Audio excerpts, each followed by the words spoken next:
Hey guys, have you ever gone to the gun shop and not know the terms that they're using or acronyms or in some cases slang that they are using in order to describe the firearm you're looking at?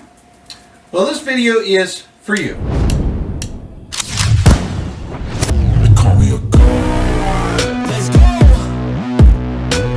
Hey guys, welcome back to the Gun Deity channel. This is another part of the 101 series. This video is to help new buyers feel more comfortable when they go to the gun shop, knowing what that salesman is saying on the other side of the counter. That's what this video is mainly for, but it also will help you for future if you have any malfunctions or issues with your firearm to properly describe it to your gunsmith so that way they can fix it, or your warranty department. So today what I'm going to be using is a Glock 19 Gen 5. It's a pretty basic firearm. You can see it at almost any gun shop, and you can see a lot of law enforcement use this style of gun and things like this. This one is customized, so it does have some features to it that the normal would not. But we're going to go over different parts and everything. First thing is when the gun salesman hands the firearm to you, it should not look like this. If it looks like this, he didn't do his job. So if for some reason the gun salesman hands you a firearm and it looks like this, the first thing you do is you grab the firearm and you're going to put it in a safe direction and you cock that slide back till it locks open. Once it locks open, you want to check and make sure there's no round inside that chamber. You can see right inside there. No round there, no round in the magazine. Drop that magazine out, and now you are safe to manipulate the firearm in any way you see necessary. Now, this one does have a light on it, so we're going to go ahead and take the light off for purposes to describe the firearm itself and get that little distraction out of the way. So we're going to take that off. And we're going to work our way across this firearm. So we're going to start up here at the front of the firearm. Now, at the front of the firearm, you have your barrel. Now, a lot of people will see a semi-auto gun and they'll see when it's cocked back, that barrel sitting up like that. Well, in most semi-autos, they use what they call a Browning tilt action design. And it's designed like that because when that slide cocks back, you see that slight delay there before it cycles back? That is to allow all the pressures to leave the barrel that are necessary so the bullet can leave the barrel to be used up before the cycling of the gun, and it opens up that chamber for that round, that dead shell to come out. So the barrel being cocked up like that is perfectly normal. The firearm is not broken. Now, at the front end of this barrel is what we call the muzzle. Now, the muzzle is part of the barrel. The muzzle is a section of the barrel, kind of like the tread is the section of your tire. The whole tire is called a tire, but the tread is just the top part of the tire, just like the muzzle is just the top part of the barrel. Now, you guys will say I am flagging myself a lot. That is true, but as you saw in the beginning of the video, I did verify that this was empty multiple times before we went further into the instructions. Now, moving just below the barrel, you'll see this spring right here. This is your recoil rod and spring. Typically on most modern semi-autos, this is all going to be captured, but on some older semi-autos and certain newer ones, the spring will actually be loose to the recoil rod.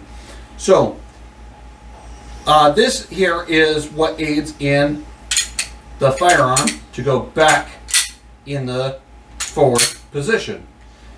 Without that recoil spring, the firearm would not actuate as a semi-auto. It would be a single shot only. Now, moving just below the recoil spring and barrel, we have your accessory rail. Now, not all guns have these, but the ones that do, that's what this is called, the accessory rail. On some guns, on Glocks, it's a specific rail system for Glock. It's a specific locking mechanism and a specific rail size here. On some guns like SIG or 1911s, you'll see what they call a 1913 Picatinny rail. And that usually have more than just one slot across it. That's a good way to find out which one you have right off the bat. Next way is to just get a light and see what fits snug. That's the key feature. Now a Glock rail system will fit on a 1913 and a 1913 will fit on a Glock, but they'll be not the right sizes for either. Now, moving up, this is the slide. This whole mechanism here is called the slide of the firearm. This is, of course, a slide, so it slides back and forth. That's what actually causes the felt recoil in your firearm, besides the explosion of the bullet. That's going to be the cycling for that next round. It also eats up some of that recoil. There's a lot of physics involved in that, and I'll go into that in a further tabletop discussion down the road. But for now, easiest way to describe the slide is the part that slides back and forth on top of your frame. Moving up the pistol, you'll see sights. You got front and a rear sight. Now this is your front sight post. This is your rear. This one is dovetailed in the rear. That's what that little notch is right there. And the front one is got a bolt with a bolt going up into it to screw it on tight. As we work our way around the slide, you get to the back side where you have the ejection port. This ejection port is exactly what it is. It ejects rounds out of the firearm. When you work your way to the front of the ejection port, you have this part of the barrel, which is called the barrel hood. And you'll hear a lot of guys say there's wear on the barrel hood. Used guns will get a little bit of wear going right across here, and that's from the cycling of the firearm. It's going to happen. It's nothing damaging to the firearm, but good care maintenance point at this point is to put a little lubrication right here. Just because metal touching metal, you probably should put some lubricant on it. Now, working our way back into the ejection port, you're going to work your way to the front of the breech face. That's what this part is called. This is called the breech face. This is where the striker or the firing pin come through to actually strike the bullet. You can actually see a ring from where bullets have been there before. Granted, my gun needs a good cleaning, but it's a Glock, so I don't clean it as often as I probably should.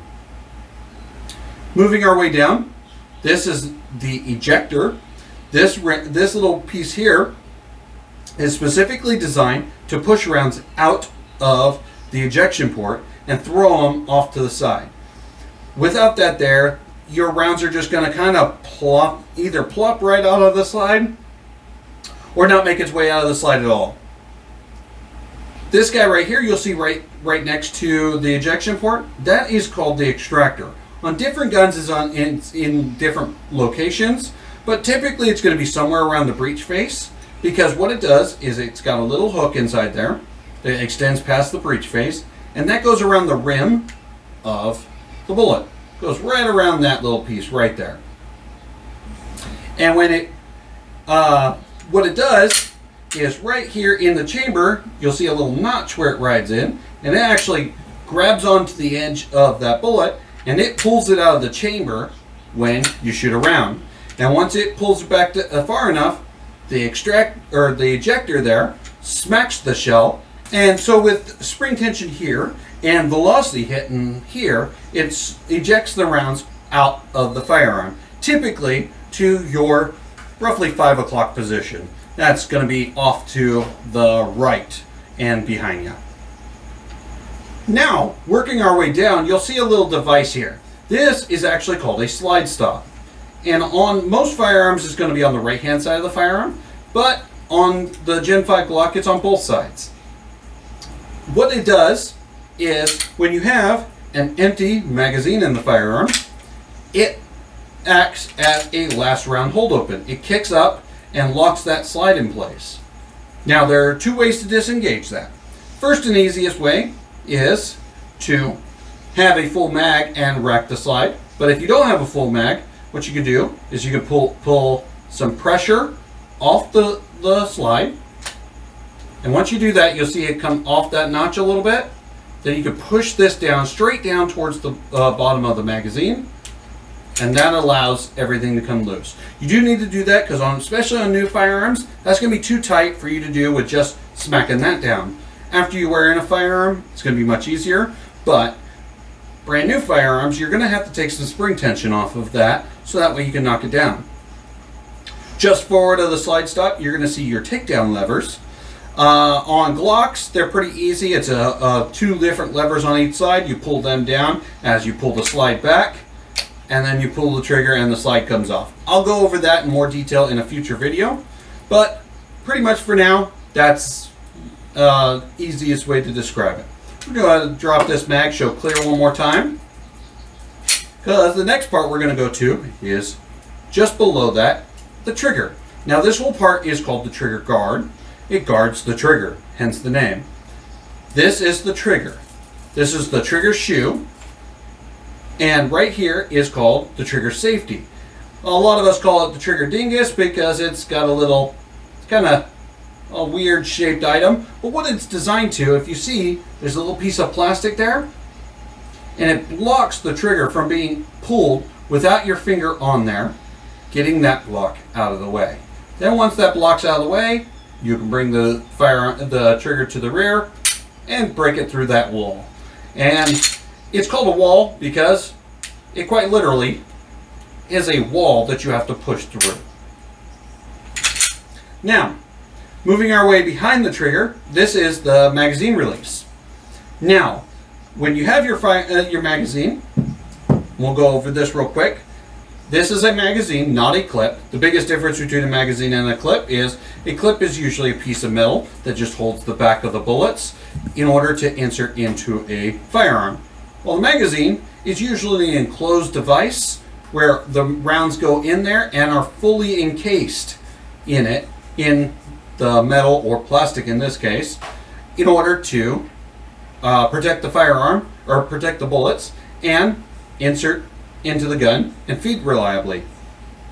Magazines are kind of a complex device and kind of simplistic at the same way.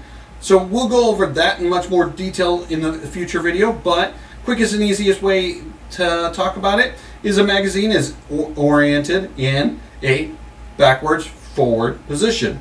And you'll see the follower on most magazines will go up. This is the follower. It goes up. And it's called a follower because it follows the rounds up. Pretty simple. But it goes up. If it goes up, that's usually the front of the magazine. Some guns are a little different, but most semi-autos, this is the front. The rear, on Glocks at least, have an indicator to show you how many rounds you have. Some guns have it here, but indicator. Another way to tell where the front of the magazine is where the mag catch is. Typically, the mag catch will be on the front of the mag because it has to catch that mag release. And once it goes in, that mag release is going to lock into the mag so that way it can't accidentally come out until you're ready to release the magazine.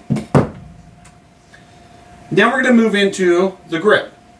Now, to cover all bases, this is the slide. This whole part up here is the slide. This bottom part here is the frame.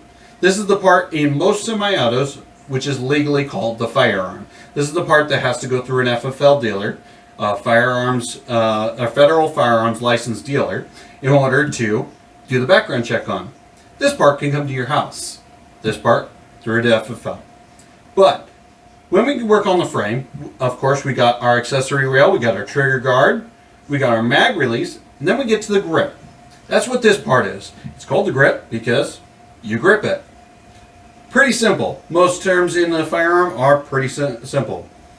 Now, the grip consists of 4 parts. You got your 2 sides. Those are usually where you'll see a lot of texturing is on your 2 sides of the firearm, because that's where the bulk of your hand is going to be when you grip the firearm. Then you rotate to the rear of it, and you have what's called the back strap. Pretty simple. It's a strap on the back of the grip. So, back strap. These sometimes are interchangeable. Glock has interchangeable parts, so does a lot of other companies, to make them bigger or smaller, or slightly cant the angle a little bit. This all helps you customize the gun to fit you the best. Moving to the front, you have what's called the front strap.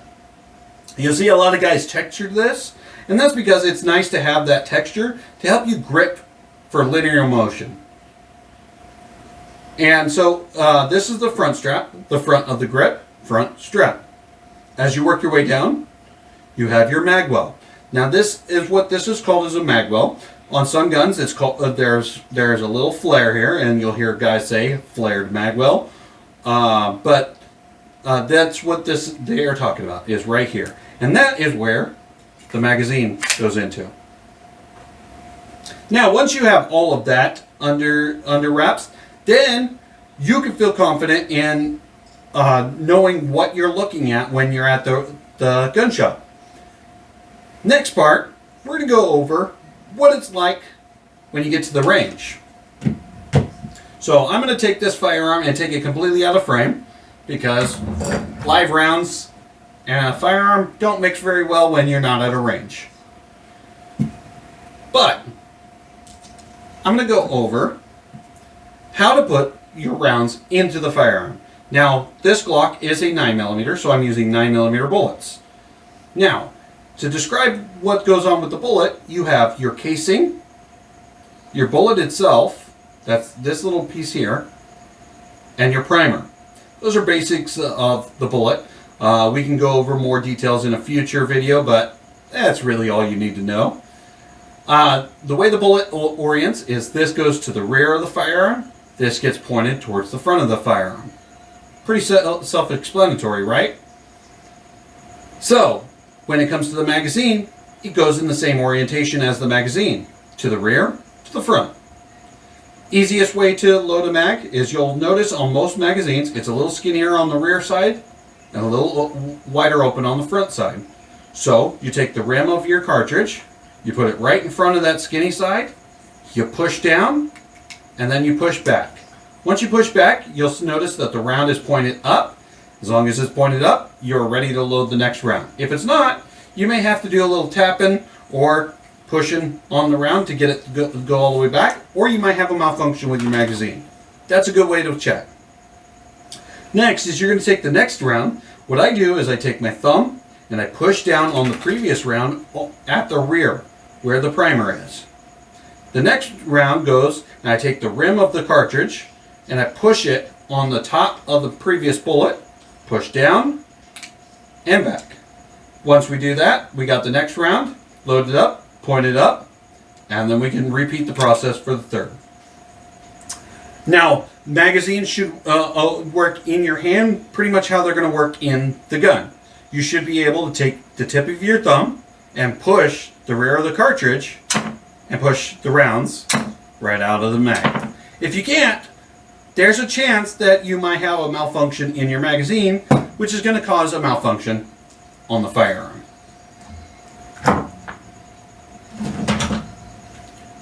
Now, yet again, we are going back, showing clear. If you guys see, no round in the chamber, and an empty mag, or mag well. Once you have all those features under control, you understand that, then you can go into the basics of shooting. And that I covered in a previous video. You can watch that in the link down below. Other than that, this is your basics on the parts of a firearm.